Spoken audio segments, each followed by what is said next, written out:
Good morning, my friends, and welcome back to the northwest of England, where I'm just going to show you how I made this. We like to sit down and faff around with beads and some wire on this channel, don't we? And today I thought we would have a look at this lovely wave design. I live near the seaside, and for me the shoreline is really pretty and inspiring, so came up with this, sat down and started messing about with a bit of wire. Possibly not something that hasn't been done before, but this is my take on it. Just a quick tip that when you're practicing, use some aluminium wire, although I think I might do this in silver plated because that looks really pretty in silver. So we're going to have a look at the small link version, so I'm going to do two versions in this video. I'll put chapters in the description box, so you can either make the short links like this, or you can make the extended version and make it into a bangle. All right, so let's get straight into it.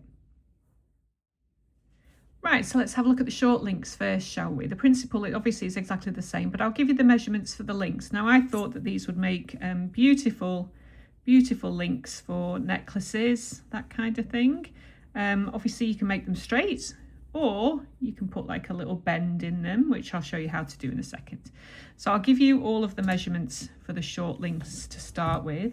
So each of these is 8 inches of 1.25, that's 16 gauge wire. I'm going to be using the copper here. So just measure out your 8 inches, which is about 20.5 centimeters. Give or take, not hugely exact, but that's pretty much.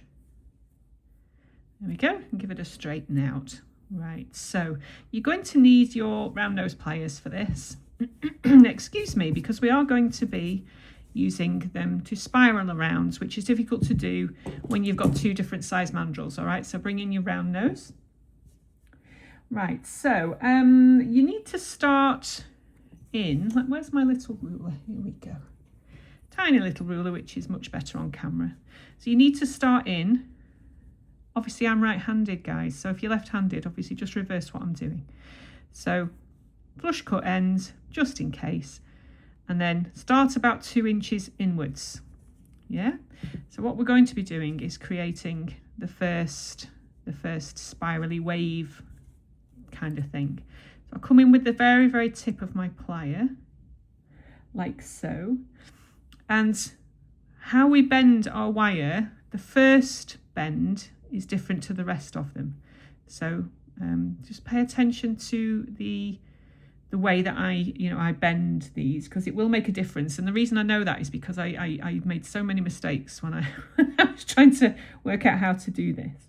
So in the first instance, we go right hand up, so the right hand part of it, bend it upwards, and the left hand, bend it downwards, and you'll understand why in a second.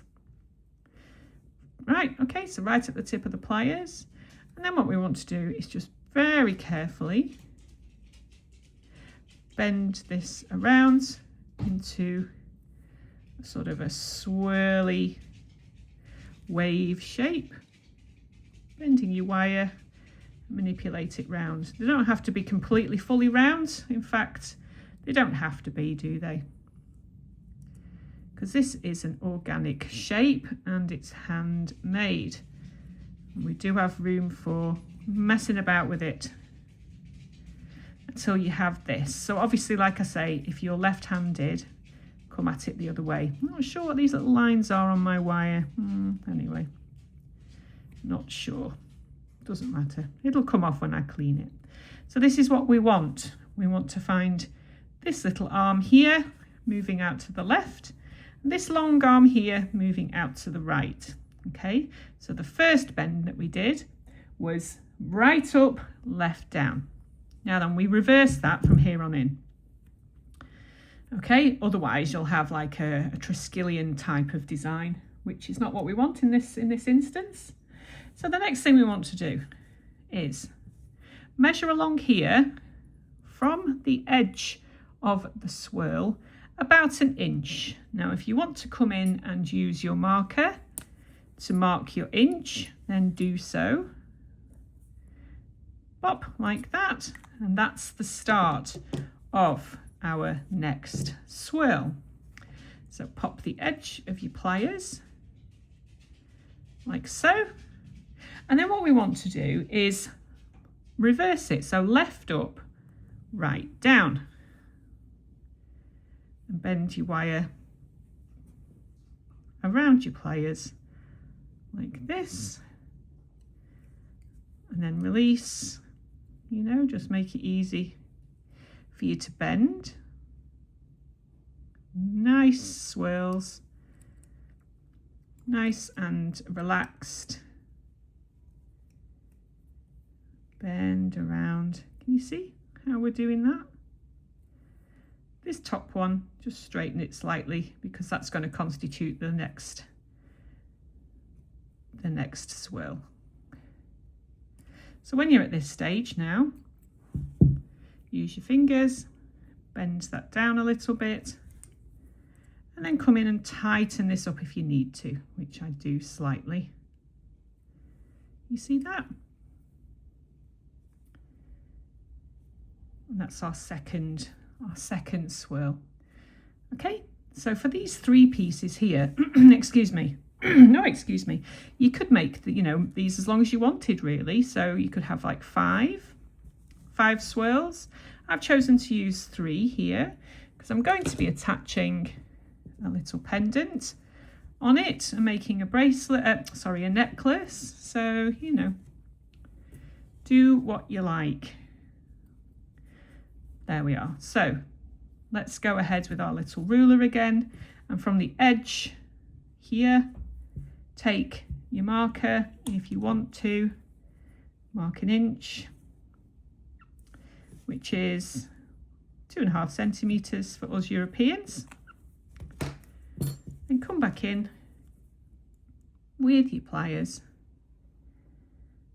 right at the edge of your pliers. And don't forget, left side up, right side down to start creating your swirl, which I really like to think looks like waves. So if you're a sea fan and you live near the seaside like I do, so you'll get to this stage here. So what we want to do is to bring this down like this, and then bring that in a little bit. So this is what you should have. This guy should come out one side, and this guy should come out the other side. Now don't forget, wire is fun, but sometimes you need to faff around with it a little bit, you know, manipulate it a little, show it who's boss. So here we have our little component here, which you can use for all sorts of things. So let's turn it into this, shall we? So using my thumb and my forefinger, just bend this wire around like that, so that it's like this, and do the same on the other side. Just bend it around, maintaining, you know, the swirl effect. And then we want to come in with our pliers. Did I use the second step on that one? I think I did. It doesn't matter. Just come in with your pliers, and we need to be making a loop. So I'm just going to cut off maybe about 1 centimetre. I mean, I tend to do it by eye really, but always try and endeavour to cut off slightly more than you need, because you can always take it away, but you can't always add it. Yeah, so I'm going to come in with my second step on my bail maker. No, see, that's not correct, is it? So take a bit off like this, and then come back in. There we are. And that's one side of our little component. And then do the same on the other side. So again, I'm going to just cut off more than I think I need, just to be on the safe side. Actually, you can probably get away with cutting off a little bit more. There we go. And then come in. Yeah, still, can you see it's at the bottom there? So like I say, always sort of cut off slightly more than you think you need. It just gives you a little bit of room for manoeuvre. And there, my friends, is our cute little spiral wave type design. Now, if you want, you can put a slight curve on them, a slight arc on them if you wanted to, and make that into bracelet components with a bead in between. I think that's really pretty. Or indeed, you can do what I've done with these ones, because I will be making these into a necklace. Not sure quite how it's going to look yet, but all you need to do is just bend the left one up slightly and the right one up slightly, following the curvature. You see that? So that will sit beautifully along the neckline, as you can see there. So just bend them, left one up, right one up slightly, just so it gives it a sort of an arch, like so. Okay, so we've made the little links that we can use for necklaces and bracelets and things like that. I thought I'd quickly show you the principle is exactly the same thing if you wanted to make a bangle. Excuse me. So I do like to use the aluminium wire for practice, just because I think it's less expensive than using up your copper or your silver filled or whatever. So I'm not going to make this on camera because you know the principle, but I just thought I'd give you some measurements and how to finish this guy off. So essentially what you want to do is do exactly the same as what we did for the small piece, but just continue as long as you need.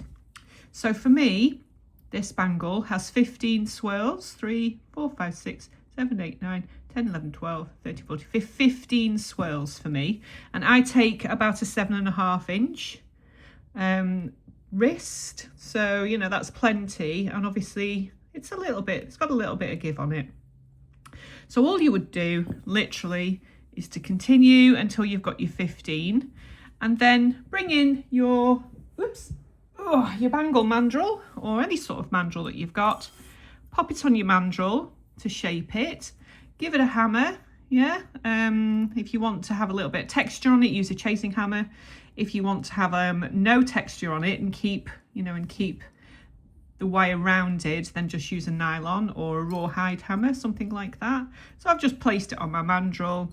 I have some marks here for me. Can you see that? So if you wanted to mark your mandrel, and then just hammer it, pop it off, and there's your bangle. And then I've just made a very, very, very simple clasp. Yeah.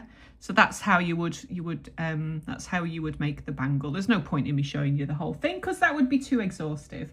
Now, when I was making this, I write down all sorts of things to help me with measurements and things like that when I'm sort of you know, doing these things. And I've worked out that I'll put all the information that you need in the description box below. But 5 inches of wire, so a length of 5 inches of this 16 gauge wire will yield 1.5 inches of pattern.